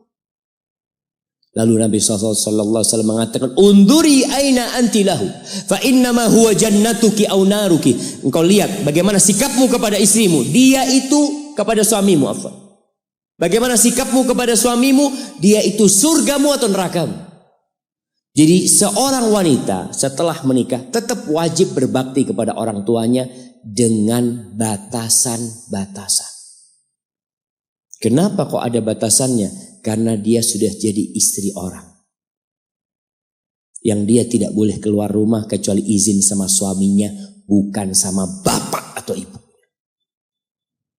Kalau ibunya bilang, nah ibu kepingin kamu di sini, apakah antum bisa keluar tanpa izin suami? Gak bisa perempuan. Katakan, iya ibu, ana mau izin sama suami. Mudah-mudahan boleh ibu. Merayu suaminya ketika nggak boleh karena suami ada acara. Telepon ibunya, ibu mohon maaf ibu. Nggak bisa ibu. Bapaknya ambil telepon. Nah, kamu kok jadi anak durhaka sekarang? Setelah menikah. Sampaikan kepada ayah. Bukankah ayah yang nyerahkan aku sama dia? Ayah yang nyerahkan aku sama dia. Ayah yang ngawinkan aku sama dia. Kalau orang tua tidak ingin itu anak nurut sama suaminya, jangan pernah dinikahkan putrinya. Taruh di rumahnya. Tapi ketika engkau nikahkan, kesian itu anak perempuan kalau ada dua pemimpin. Dia harus taat sama bapak, taat sama suami. Bagaimana hidup dia? Kalau taat sama bapaknya dimarahin sama suaminya. Taat sama suaminya dimarahin sama bapaknya. Maka dalam Islam seorang wanita yang sudah menikah, ya wajib taat sama suaminya. Sama bapaknya Ya taat selama tidak bertentangan dengan perintah suami. Dia minta izin. Nggak bisa seenak. Kadangkala orang tua ketika anaknya menikah sama suaminya disuruh berhenti kerja. Sudah ngomong, Dek, udah ya, gak usah kerja. Aku yang akan jadi tulang punggung keluarga. Aku harap engkau ngurusin rumah dan anak-anak. Bapaknya marah. Mengatakan, enggak boleh berhenti kerja. Ya Allah, seharusnya engkau tidak nikahkan itu perempuan. Taruh di rumahnya, suruh kerja. Tapi ketika engkau sudah nikahkan, dia punya kehidupan sendiri. Dia punya suami. Dia punya anak-anak. Maka pedulilah jemaah dengan masalah ini. Jadi Islamnya yang biasa-biasa aja. Jangan berlebihan kemudian menjadi radikal dan jangan kurang sehingga menjadi liberal. Jadilah Islamnya Islam pertengahan. Pertengahan itu ya Islamnya Nabi SAW. Jangan merasa Islam Indonesia lebih baik dari Islamnya Nabi. Oh, kita punya Islam model baru, Ustaz, lebih bagus dari Islam yang ada di Arab. Yang ada di Arab itu Nabi loh. Yang ada di Arab itu Abu Bakar, Umar, Utsman, Ali. Jangan merasa lebih baik. Oh, Islam di tempat kita lebih santun. Lebih santun Nabi daripada kita. Allah tahu di mana nabinya diutus. Bukan dari orang Indonesia. Dari orang Arab. Allahu a'lamu haitsu yaj'al risalata. Kita nggak usah neko-neko. Islamnya biasa-biasa aja. Biasa-biasa aja. Gak usah Islam Malang, Islam Jawa, Islam Sumatera, jadi Islam Nusantara nantinya. Jadilah Islam biasa, Islam biasa. Kita ini satu saudara, jangan mau dikecilkan umat Islam. Kita ini sama Islam Australia sama Islam yang ada di Amerika sama Islam yang ada di Afrika sama. Mereka satu saudara dan Islam kita adalah Islamnya Rasulullah SAW. Islamnya para sahabat Nabi, cukuplah. Gak usah embel-embel itu sehingga mengkotakkan umat Islam. Walaupun Ustaz ini ada mungkin salah paham Ustaz. Iyalah, kita Islamnya Islam yang biasa-biasa. Maka kalau anti tanya sama orang tua, iya ibu aku mau Islam yang biasa-biasa. Ketika ditanya, antum kok sekarang pakai jilbab panjang? Iya, biasanya istri Nabi pakai kayak gini. Iya, sampaikan biasa, ini gak aneh Bu, ini biasa. Kalau bicara kebanyakan manusia jamaah, Allahu Akbar. Di beberapa tempat itu terus terang jemaah, di beberapa kampung yang aneh itu sedih. Sampai pernah satu teman berangkat ke ustadz yang ada di sana. Ada pesantren dekat sungai. Itu jemaah masyarakat kampung kalau mandi di sungai telanjang. Biasa. Mau ikut Islam yang biasa kayak gitu. Itu datang teman ini ke ustadznya. Ustadz, bukankah ini sesuatu yang dibenci sama Allah? Ustadznya tahulah ilmunya. Atau iya, memang gak boleh sebenarnya. Tapi ya gimana, udah biasa orang-orang kayak gitu. Oh, kalau biasa dibiarkan. Itu yang terjadi, rusak agama Allah ini akhirnya. Barakallahu fikum. Dan anti tetap berbakti sama orang tua. Mohon maaf sama orang tua. Orang tua benci gak apa-apa. Yang penting Allah ridha. Yang penting Allah ridho. Kalau urusan agama kan tadi gak boleh kita taat sama orang tua dalam kemaksiatan. Ustadz, saya memiliki orang tua yang sudah broken home. Dan ibu saya seorang mu'allaf. Tetapi sekarang murtad. Bagaimana cara saya mendakwain beliau untuk kembali ke agama Islam?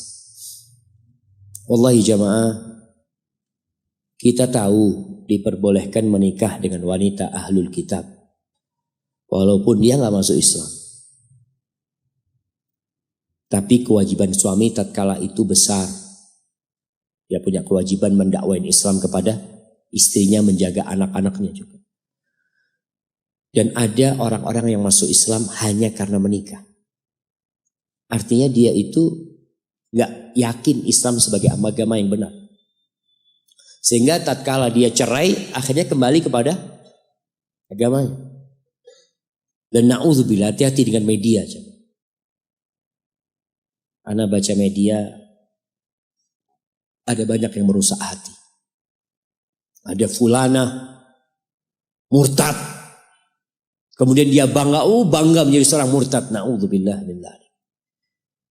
Dan ini media banyak setan. Ingin menampilkan yang buruk menjadi indah. Yang dusta menjadi jujur. Itu media. Maka sekarang tugas antum ketika ibu antum murtad, antum harus tetap berbakti. Caranya gimana? Wasahibhuma. Ingat, sahibhuma. Di sini antum harus dekat sama ibu. Harus menemani ibu. Soalnya kalau jarang-jarang ketemu ibu susah. Tapi kalau bisa tinggal dekat sama ibu. Tiap hari ketemu sama ibunya. Tunjukkan keindahan Islam. Sampaikan kepada ibunya tentang agama Allah ini. Abu Hurairah itu punya ibu yang Nasrani. Ibunya Abu Hurairah Nasrani. Ikut hijrah ke Madinah. Hidup bersama Abu Hurairah. Itu subhanallah, di rumah kelakuan ibunya na'udzubillah min dzalik. Suka mencaci Nabi Muhammad sallallahu alaihi wasallam. Tapi Abu Hurairah dengan akhlaknya dia terus berbuat baik. Disakiti sama ibunya.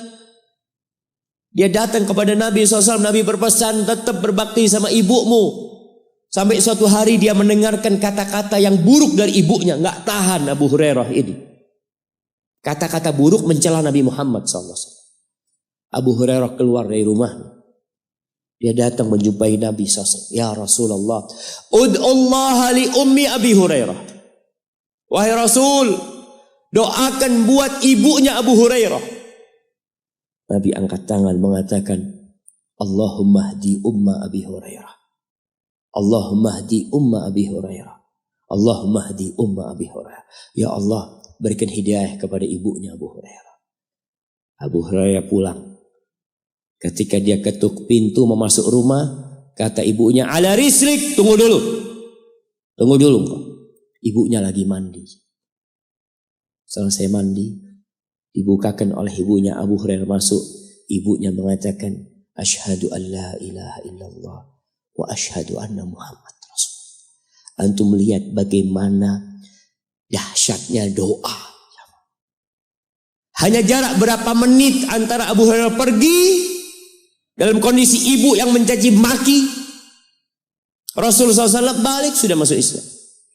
Maka antum berbakti dan antum terus berdoa. Semoga Allah memberikan hidayah kepada ibu anak.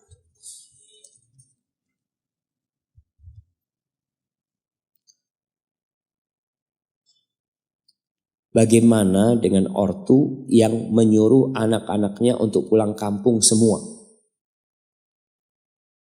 Akan tetapi jawabnya, pengalaman yang telah lalu jika pada kumpul justru tengkar dengan saudara-saudaranya. Kan berarti masalahnya ada di antum.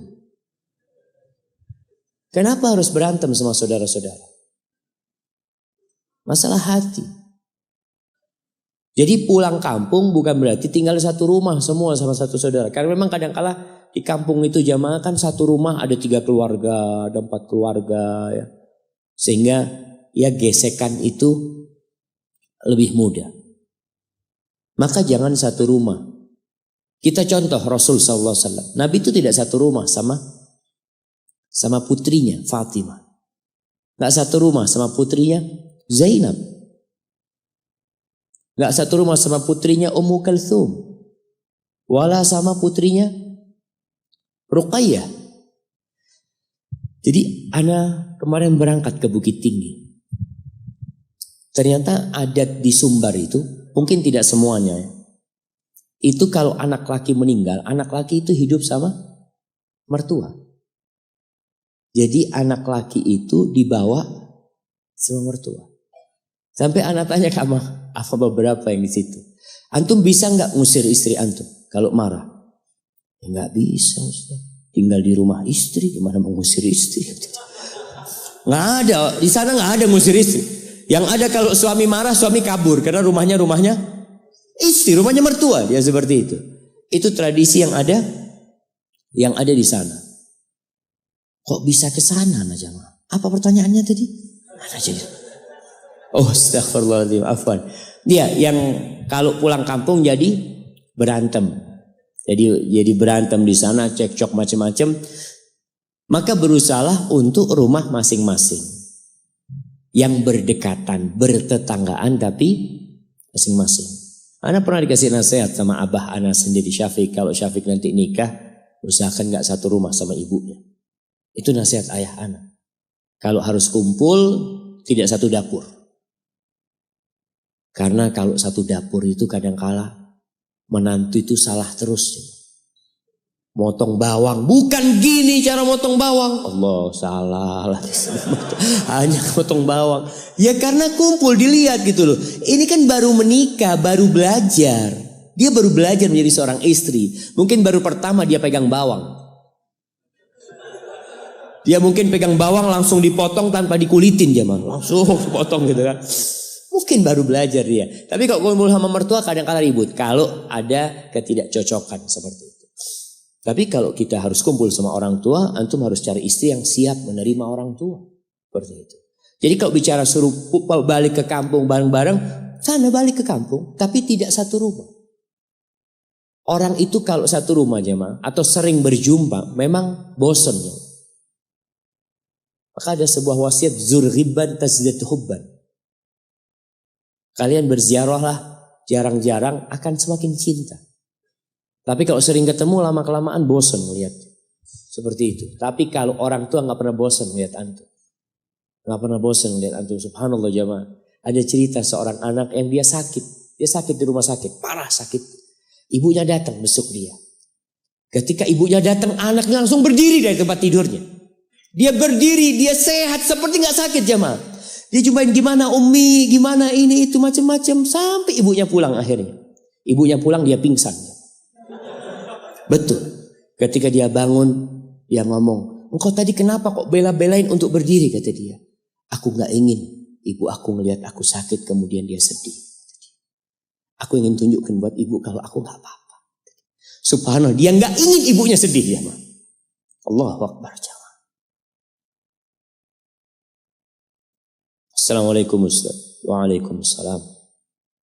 Bagaimana cara menasehati ibu ana yang masih sering menceritakan kejelekan bapak ana? Padahal mereka sudah berpisah sudah sejak lama. Ana takut kalau ibu ana transfer pahala terus. Jazakallah khair. Subhanallah jemaah. Bisa habis duit antum di ATM kalau ditransfer terus. Wallahi sahih. Makanya ada orang-orang yang bangkrut pada hari kiamat. Perceraian terkadang harus terjadi. Dan itu memang salah satu solusi. Ketika kebersamaan tidak bisa dijalin kembali. Tapi kata Allah, fa imsakun bima'ruf au tasrihun biihsan. Kalau mau bersama, ya bersama dengan cara yang baik. Kalau mau berpisah, berpisah dengan ihsan. Dengan kebaikan. Bima'ruf itu dengan yang ma'ruf lah.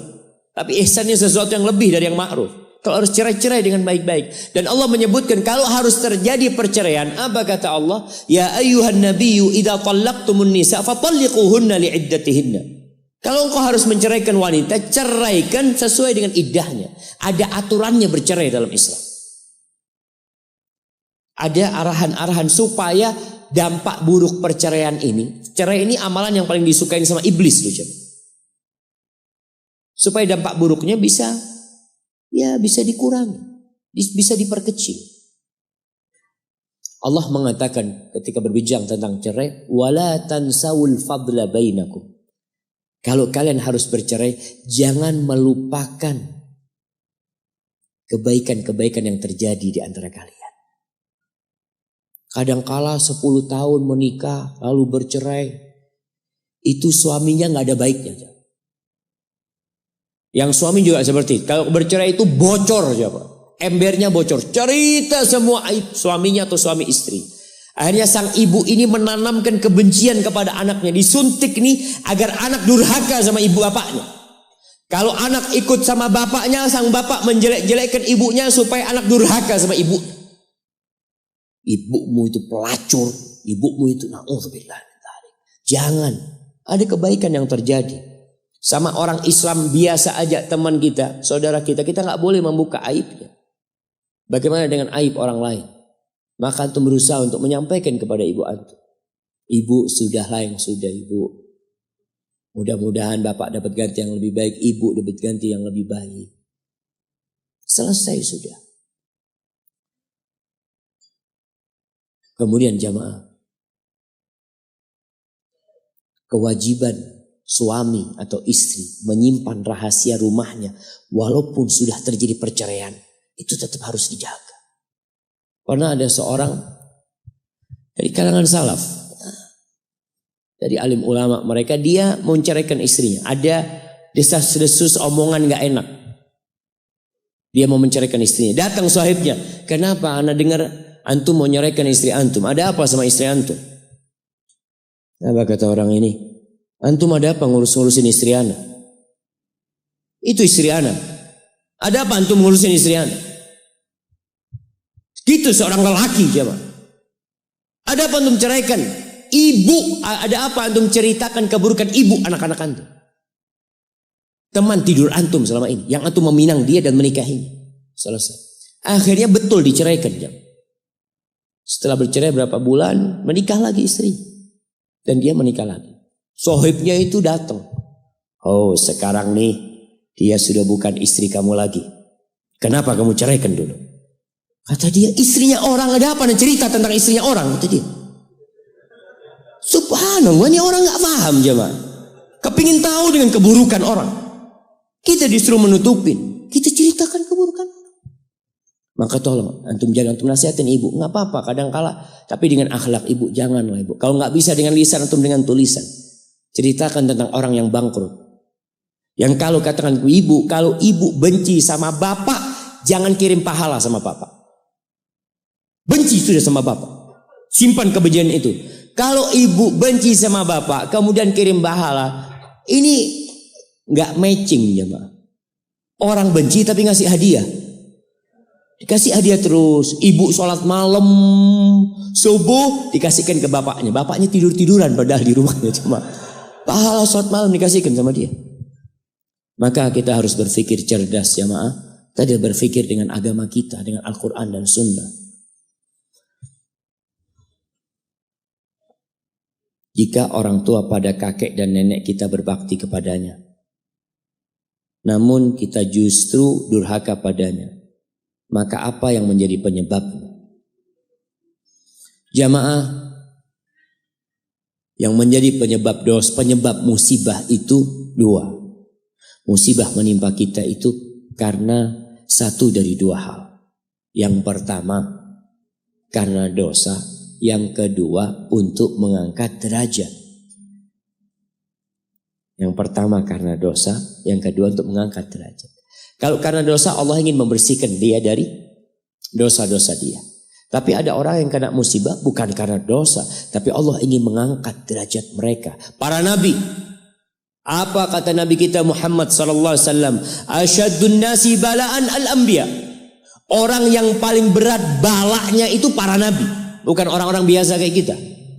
Apakah karena mereka banyak dosanya? Kalla wallahi. Enggak. Karena mereka ingin diangkat derajatnya. Allah ingin menunjukkan mereka sabar atau tidak. Itu jangan. Jadi kalau dikatakan ya orang tua antum berbakti sama kakek nenek, kenapa penyebabnya kok anaknya durhaka? Wallahu a'lam. Antum mungkin nggak tahu, mungkin dulu waktu muda bapak antum durhaka. Mungkin. Sekarang kan antum masih muda, punya anak-anak durhaka mungkin. Wallahu a'lam. Bisa jadi karena dosa, bisa jadi karena Allah ingin mengangkat derajat orang tua. Dilihat kesabarannya. Antum lihat bagaimana kesabaran Nabi Yakub alaihissalam jamaah. Kira-kira Nabi Yakub berbakti nggak sama bapaknya Ishak? Berbakti. Pastilah jamaah, dia Nabi. Berbakti sama bapaknya. Tapi punya anak yang durhaka. Sampai Nabi Yusuf kemudian dibuang sama kakak-kakaknya.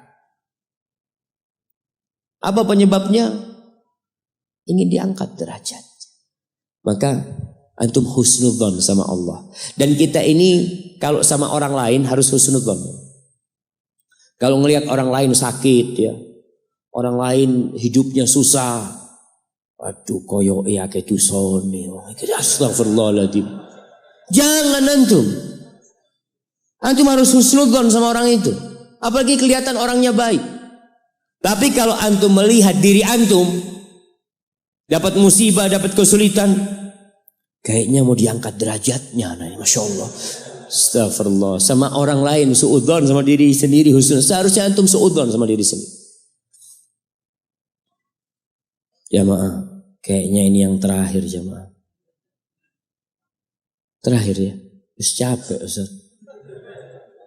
Soalnya makannya selesai kajian. Kalau sebelum kajian bisa kuat kajiannya. Ana tadi dengar katanya ada makanan kecil. Baru pertama Ana coba. Biasanya Ana dengar ada makanan ringan. Ini makanan kecil. Gak tahu kayak apa kecilnya itu jamaah. Nanti antum lihat nanti yang kecil jamaah. Ya antum harus nerimo hidup ini jamaah. Tunggu anak-anak pilih pertanyaan, banyak pertanyaan yang mirip ya maaf.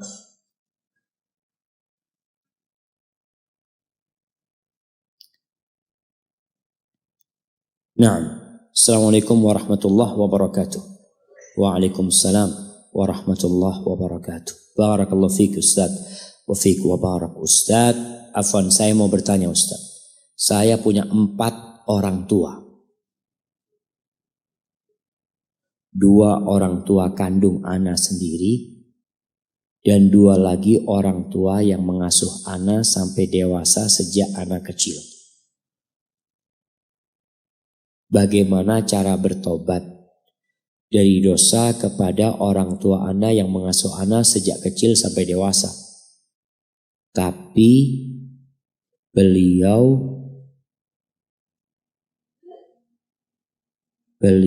sudah meninggal apa sudah meninggal? Di saat ana masih alia kelas 2. Dan di saat itu ana masih sering buat mereka nangis karena akhlak ana yang sangat buruk. Dan setelah ana dapat hidayah, sekarang ana hanya menangis saja mengingat itu semua. Dan sekarang orang tua kandung ana masih hidup. Ketika mengingat dan mendengar ceramah Ustadz di YouTube, ditambah sekarang ana jadi rindu sama mereka. Ana ingin bertemu mereka. Tapi sekarang saya masih kuliah di Malang. Sedangkan orang tua ana di timur yang jauh di sana. Bagaimana cara ana berbakti kepada mereka yang jauh di sana dan yang udah meninggal? Subhanallah jamaah. Kita itu berbakti sama orang tua bukan pura-pura berbakti. Artinya kebaktian yang pura-pura itu kalau ada orangnya kita baik. Gak ada orangnya kita buruk. Tapi dalam Islam tidak. Mau ada orangnya, gak ada orang tuanya, gak ada orangnya. Kita tetap berbakti. Cuma bagaimana kebaktian kita? Kalau tadi buat orang tua asuh. Dia punya orang tua asuh. Maka ketahuilah bahwa Nabi SAW mengatakan man sana'a ilaikum ma'rufan fakafi'uh. Barang siapa yang berbuat baik kepada kalian, hendaklah kalian membalasnya. Balas kebaikan orang yang berbuat baik kepada kita. Kita punya kewajiban membalasnya. Kalau kalian gak punya sesuatu yang bisa membalasnya, maka katakan jazakallah khairan. Sekarang orang tua asuh antum sudah meninggal dunia. Maka tugas antum adalah banyak mendoakan. Banyak mendoakan. Kalau antum dekat kuburannya, antum ziarah ke kuburnya. Itu orang yang kita kenal di dunia jamaah. Kalau kita ziarah ke kuburannya, dalam sebuah hadis yang disahihkan oleh Syekh Albani rahimahullahu ta'ala, orang itu akan kenal sama kita. Kita kalau datang menziarahi kuburan ayah kita. Bukan ayah kita, siapa saja yang kita kenal di dunia. Lalu kita datang mengatakan assalamualaikum warahmatullahi wabarakatuh. Dia akan tahu kita berkunjung. Itu alam gaib yang hanya Allah yang tahu. Antum kunjungin kuburannya dan antum doakan. Orang tua asuh antum.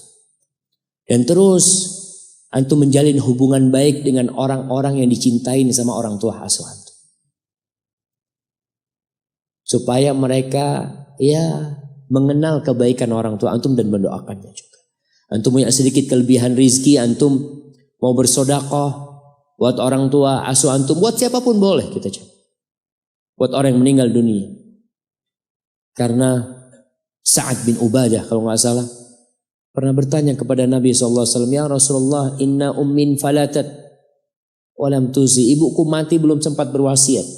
Afayanfa'uha idza tasaddaqtu anha, kira-kira bermanfaat enggak kalau aku sedekah buat dia? Tasaddaq anha. Oh, silahkan sedekah buat dia. Maka antum berbakti kepada orang tua asuh dengan senantiasa mendoakan, berbuat baik kepada kerabatnya, kepada keluarganya, kepada orang-orang yang dia cintai. Adapun orang tua kandung antum yang jauh, maka antum tetap wajib berbakti dengan segala keterbatasan. Yang pertama, antum minta keridhaannya, antum berada di Malang ini, kuliah di sini. Antum telepon, kalau punya rezeki liburan kumpulin duit. Ustaz, ana nggak punya duit Ustaz. Antum puasa sunnah. Puasa sunnah, sisa duitnya nggak antum makan, antum kumpulin. Dengan niatkan aku mau berangkat sama orang tua, mau minta keridhaan orang tua, datang ke sana. Aba, Umi, boleh anak kuliah di Malang, Umi. Kalau abang ngomong, nah ibu kangen sama kau nak. Kamu di sini aja ya nay. Antum tinggalkan kuliah. Mungkin antum mengatakan, ya Allah masa depan anak hilang. Subhanallah. Masa depan antum ada di situ. Ketika sahabat tadi yang ingin berjihad, kata Nabi SAW, tetap di ibumu sana. Di situ ada surga. Di situ ada masa depan antum. Wallahi jamaah, kuliah itu tidak menentukan antum jadi orang sukses.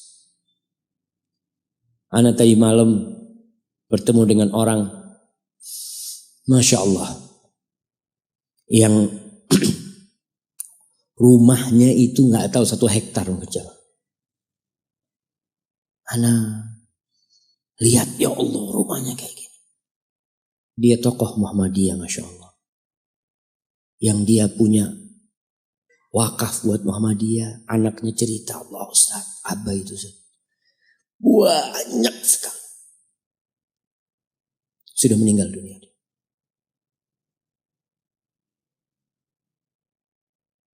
Kenapa anak cerita ini? Anak kok jadi lupa jangan. Astagfirullah. Kalau orang lapar ini kayak gini jangan. Jadi sudah wis. Subhanallah. Anak izin minum dulu jangan.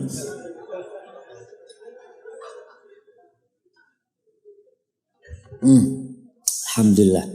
Berkaitan dengan kuliah tadi jangan. Orang tuanya ini dia sekolah di Gontor nggak lulus kata dia. Kuliah semester pertama berhenti. Berhenti dia. Semester pertama apa kedua dia berhenti kata dia. Kata bapaknya ngomong, alhamdulillah nak, bapak berhenti. Kalau kuliah nggak tahu jadi apa bapak. Mungkin jadi pegawai aja bapak kata. Dengan berhenti kuliah jadi pengusaha. Jadi jangan berpikir antum kalau kuliah itu rizkinya lebih banyak jamaah. Ada satu orang, Masya Allah, ada seorang Pak Haji. Dia itu baca tulis nggak bisa. Tapi pegawainya S2, S1, Masya Allah jemaah. Dia ini yang punya nggak bisa baca tulis. Karena rezeki itu tidak kenal dengan kuliah.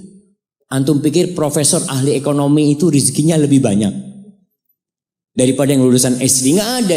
Rezeki itu tidak bergantung sama ilmu. Tidak dengan, ya antum belajar ilmu. Tapi untuk diamalkan dalam kehidupan ini. Karena kalau kuliah anak terus terang anak banyak kecewa dengan lulusan kuliah. S1 pertanian, kerjanya di administrasi. Loh, kok iso anak ngomong? Nanem apa antum di kantor? Antum bisa lihat negeri kita ini jamaah pertanian, Masya Allah kalah sama Thailand. Padahal ada IPB. IPB itu dulu diplesetkan. Karena kebanyakan lulusan IPB itu kerja di bank. Institut Perbankan Bogor. Sampai diplesetkan seperti itu. Karena orang gak mau ke sawah. Orang gak mau menanam jamaah. Maka kalau bicara kuliah, lihat antum kuliah. Antum bener gak? Kuliah ini memang ilmu yang antum pelajarin akan antum praktekkan dalam kehidupan antum. Kalau ternyata enggak Ustaz, cuma butuh ijazahnya Ustaz. Karena daftar kerja harus pakai ijazah. Jadi ilmunya gak ada gunanya. Karena memang dia dari awal cuma mau dapat ijazah. Maka tolong tadi antum kalau orang tua ngomong antum pulang kampung nak. Antum mungkin berpikir ya Allah kerja apa di kampung ya. Wallahi bisa jadi antum dengan berhenti kuliah antum jadi pengusaha. yang akan lebih sukses daripada teman antum. Nanti antum ketemu sama sohib antum yang doktor, antum lulus kuliah ndak dilihat sohib antum masih pakai motor, antum sudah pakai Mercy. Masya Allah. Wallah, kalau rizki tadi yang sampaikan jangan takut. Kalau antum berbakti sama ibu antum, bapak antum, salah satu janji Allah, rizkinya dilancarkan, umurnya ditambahin. Kalau ibu antum mengatakan nggak boleh nak, silahkan kau kuliah, ya sudah, antum kuliah tapi sering telepon sama orang tuanya. Tanya sama orang tuanya, jangan pelit-pelit. Banyak kan anak kuliah ini kapan SMS orang tuanya? Kapan akhir bulan? Ayah, fulusnya sudah tipis. Allahu Akbar. Jangan, antum nggak bisa ayah, fulus jangan dikirim. Ana yang kirim fulus. Masya Allah. Itu yang diinginkan orang tua jamaah. Itu yang bisa Anda sampaikan. Masih banyak pertanyaan yang belum bisa dijawab. Apabila yang Anda sampaikan benar itu dari Allah Jalla Jalaluh. Kalau ada yang salah dan kurang berkenan itu dari diri Anda pribadi, Allah dan Rasulnya terbebaskan dari kesalahan itu. Subhanakallahumma wa bihamdika asyhadu an la ilaha illa anta astaghfiruka wa atubu ilaik. Ana serahkan kepada takmir masjid sebagai pembawa acara. Wassalamualaikum warahmatullahi wabarakatuh.